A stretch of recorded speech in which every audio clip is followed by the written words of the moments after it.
A temporada de 2023 começou oficialmente no Internacional. Os jogadores já começaram a trabalhar no gramado do CT Parque Gigante. E, enquanto isso, a direção deu uma entrevista coletiva para falar de como será a temporada e de suas ações no mercado de transferências, que está bem agitado. Edenilson, por exemplo, está fechado com o Atlético Mineiro, tanto que já se despediu dos seus companheiros no CT Parque Gigante. Além disso, Tyson tem a sua vida encaminhada, mas não definida. O Inter busca uma melhor solução para encontrar uma saída ao jogador, que ainda treina normalmente no CT. Já Brian Romero, inclusive, se recusou a treinar na reapresentação e deve realmente tomar o caminho do México para o Tijuana. Esse é o Diário do Inter KTO de sexta-feira, 16 de dezembro de 2022.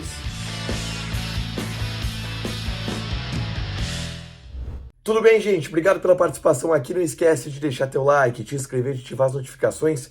Bora falar do Internacional aqui no Dupla. Nesse vídeo, um resumo do que de mais importante aconteceu no noticiário colorado ao longo dessa sexta-feira. Eu já peço desculpa porque minha voz, ela quase já foi toda embora nessa noite de sexta-feira. Ainda assim, não é motivo para que eu não traga para vocês as informações que eu apurei ao longo do dia. E foram muitas e foram importantes porque teve reapresentação no CT Parque Gigante. Os jogadores treinaram no gramado do CT em 2 turnos, pela manhã e pela tarde. E eu acompanhei as 2 atividades.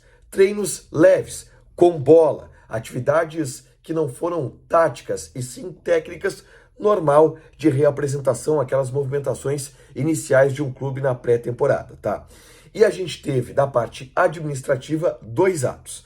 Um deles pela manhã, onde a direção do Internacional se apresentou ou apresentou a sua temporada de 2023, não só aos jogadores que estiveram presentes, mas também aos conselheiros na sala de imprensa do estádio Beira-Rio. Uma fala curta, tanto do presidente Alessandro Barcelos, como do diretor executivo de futebol, William Thomas, como também do técnico Mano Menezes, destacando bastante a importância de um título nessa temporada para o Internacional. Depois, eles já foram programados, os jogadores, para iniciar os trabalhos técnicos.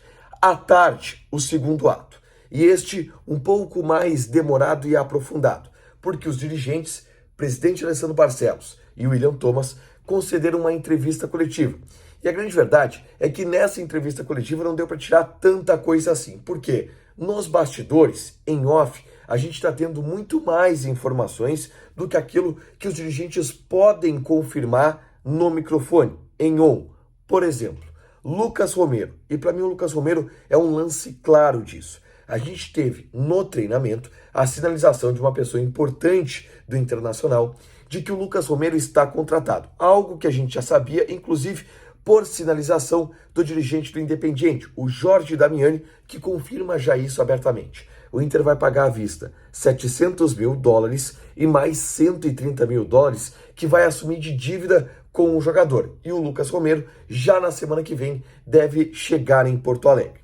Mas, na entrevista coletiva, tanto o presidente Alessandro Barcelos quanto o William Thomas, diretor executivo de futebol, foram muito cautelosos. Disseram que não tem nada fechado ou avançado com o Lucas Romero.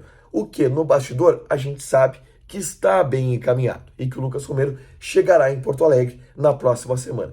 E a entrevista coletiva toda, ela foi nesse tom. Diversas atitudes ou diversos temas que a direção não pode aprofundar no microfone e que não pode dar uma resposta tão clara quanto aquilo que acontece nos bastidores. Vamos, por exemplo, para o próximo assunto, que é Edenilson.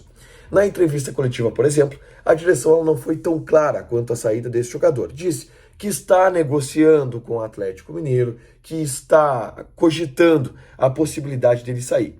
Quando, no bastidor, a gente já tem algumas informações bem importantes. Por exemplo, o Edenilson já confirmou e acertou a sua ida para o Atlético Mineiro. O Inter vai receber $1.250.000, o que dá R$6.300.000 aproximadamente. Mais um valor que o Inter teria que pagar ao Edenilson, que será bancado pelo Atlético Mineiro. Um detalhe, por exemplo, o Edenilson sequer retornará ao CT Parque Gigante. A gente estava no Donos da Bola Rádio dessa sexta-feira, falando sobre a situação do Edenilson, e uma pessoa do Inter me mandou uma mensagem confirmando que o jogador já se despediu dos seus companheiros, dos seus colegas no CT Parque Gigante. Ele já esteve por lá, recolheu suas coisas e deu tchau para todo mundo. E isso aconteceu ao longo desta quarta-feira, na reapresentação. O Edenilson teve alta do hospital, onde passou por um leve procedimento cirúrgico no tórax e depois compareceu no CT para dar um tchauzinho para a galera. Pegou suas coisas, deu tchau para todo mundo, o que sinaliza que, de fato, tudo está muito acertado para que ele possa jogar no Atlético Mineiro na temporada de 2023. Outro assunto que está sendo tocado pela direção do Internacional é a situação de Taison. Ele está negociando e em conversas com a direção colorada para encontrar o melhor caminho para a sua saída.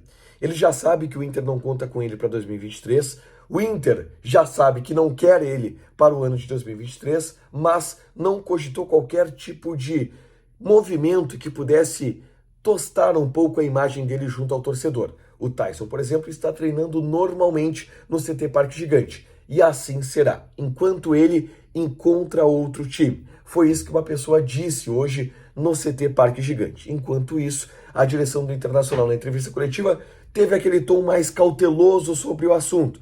Ainda assim, não confirmou que deseja ter o Taison para o restante da temporada, porque de fato não deseja. O grande ponto é que o Taison está dificultando um pouco esse processo de saída, porque ele sinaliza que não quer sair do Internacional. Só que o problema é, se ele não sair até abril, e ele tem contrato até abril, ele fica sem time, porque em abril a janela de transferências ela está fechada. Então o Inter sinaliza que, cara, a gente quer te liberar para te ajudar, a gente já quer te liberar agora para não te ferrar em abril, porque a gente sabe que em abril a janela está fechada. Mas o Taison sinaliza que não quer buscar outro clube. Algumas propostas começam a surgir. E à medida que essas propostas começam a surgir, aumenta a chance do Taison sair do Internacional e de que essa situação ela se encaminhe. Mas por enquanto, o Taison treina normalmente no CT Parque Gigante. Quem não treina normalmente no CT Parque Gigante é Bryan Romero. E hoje a gente teve um pouco mais de detalhes sobre o porquê ele não se reapresentou.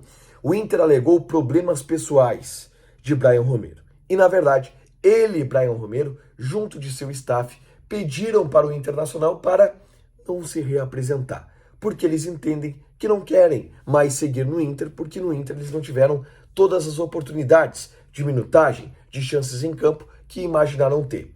O destino do jogador muito provavelmente será o Tijuana do México, o que encaminha um desejo do Internacional em contratar outro centroavante. Eu falei sobre isso no vídeo logo anterior a esse, na tarde dessa sexta-feira. É só ir ali na barra de vídeos e assistir para entender um pouco mais sobre a busca colorada por um centroavante. Em meio a isso, teve o oferecimento de Luiz Soares, que foi oferecido à direção do Internacional, mas esse nome já está bem descartado. Para fechar, gente, vamos falar de KTO. Odds da disputa de terceiro lugar da Copa do Mundo, tá? A Croácia está pagando 2,33. O empate está pagando 3,5. E o Marrocos está pagando 3,1. Joga lá na KTO, te registra, coloca o cupom ADUPLA que tu ganha 20% de bônus em cima do teu primeiro depósito. Deixa o teu like, te inscreve, ativa as notificações que vai ter mais conteúdo aqui no canal. Beijo, desculpa a minha voz, mas sem diário vocês não ficam.